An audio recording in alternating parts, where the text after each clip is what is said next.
오늘 하세나 본문은 신명기 33장 1절에서 7절까지의 말씀입니다. 하나님의 사람 모세는 죽기 전에 이스라엘 자손에게 다음과 같이 복을 빌어 주었다. 주님께서 시내산에서 오시고 세일산에서 해처럼 떠오르시고 바란산에서부터 당신의 백성을 비추신다. 수많은 천사들이 그를 옹위하고 오른손에는 활활 타는 불을 들고 계신다. 주님께서 뭇 백성을 사랑하시고 그에게 속한 모든 성도를 보호하신다. 그러므로 우리가 주님의 발 아래에 무릎을 꿇고 주님의 말씀에 귀를 기울인다. 우리는 모세가 전하여 준 율법을 지킨다.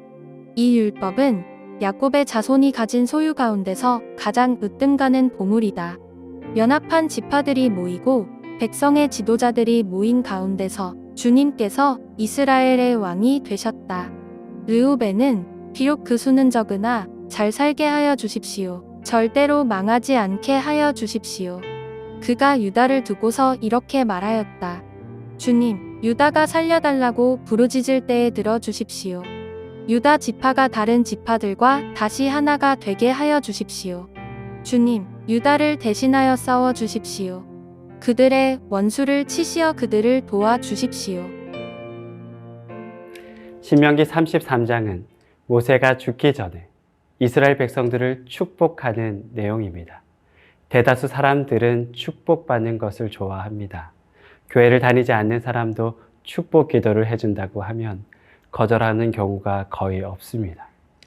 그래서 전도를 할 때마다 전도 대상자의 손을 붙잡고 축복 기도를 꼭 해줍니다.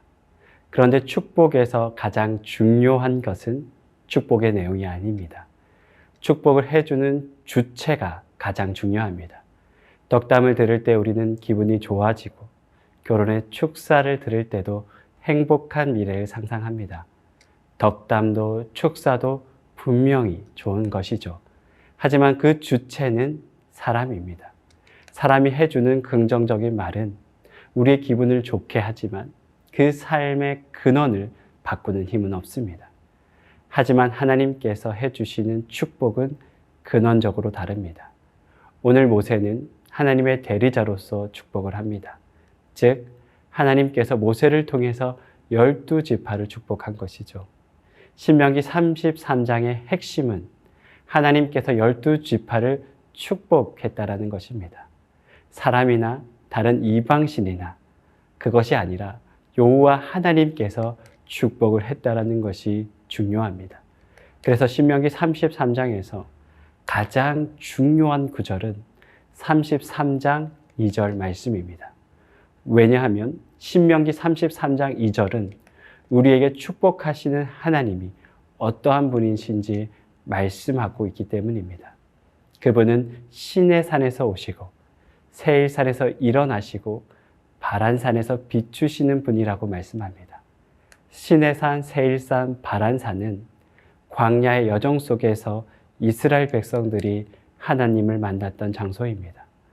하나님께서 자신을 드러내실 때 이스라엘 백성들 가운데 찾아오시는 분이라고 소개합니다. 그들과 늘 함께 하셨던 하나님이라고 말씀하시는 것이죠.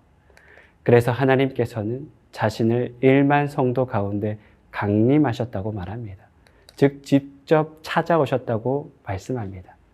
우리의 신앙의 위기는 하나님의 부재를 느낄 때입니다. 우리는 종종 하나님께서 나에게만 축복하지 않는다고 느낄 때가 있습니다.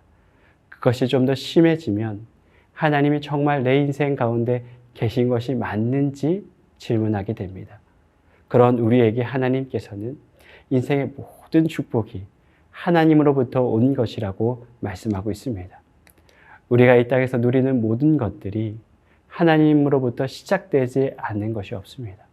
그런데 우리가 영적으로 민감하지 못하면 그 모든 축복이 하나님으로부터 기인된 것이라는 것을 잊어버릴 때가 있습니다. 하지만 눈을 들어 하나님을 봤을 때 우리가 지금 여기에 서 있을 수 있는 이유는 하나님이 우리와 함께 하심이라는 것을 알게 됩니다.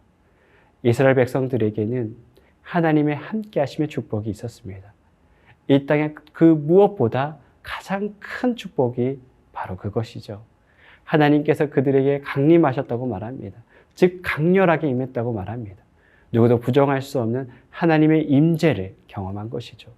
그것이 이스라엘 백성들이 누리는 최고의 축복입니다. 그것에 비하면 세속적인 복은 아주 작은 것입니다. 세속적인 복은 핸드폰을 사면 선물로 주는 핸드폰 케이스에 지나지 않습니다.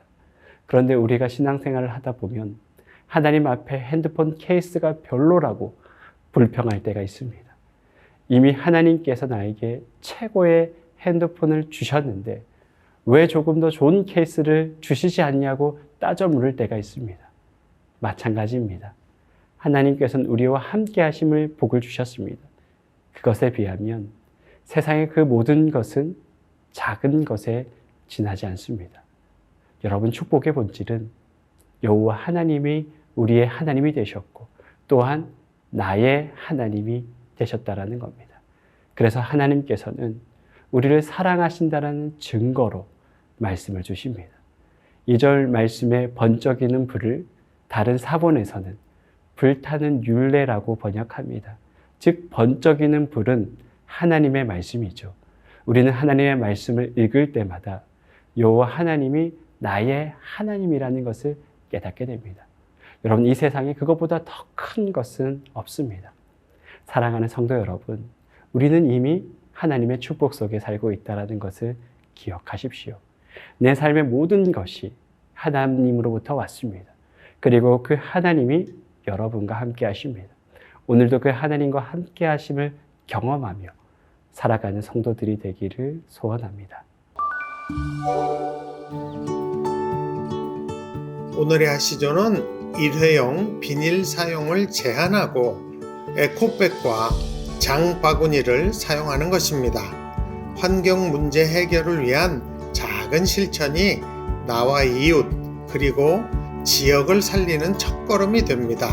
그럼 오늘의 하시조 함께 하시죠.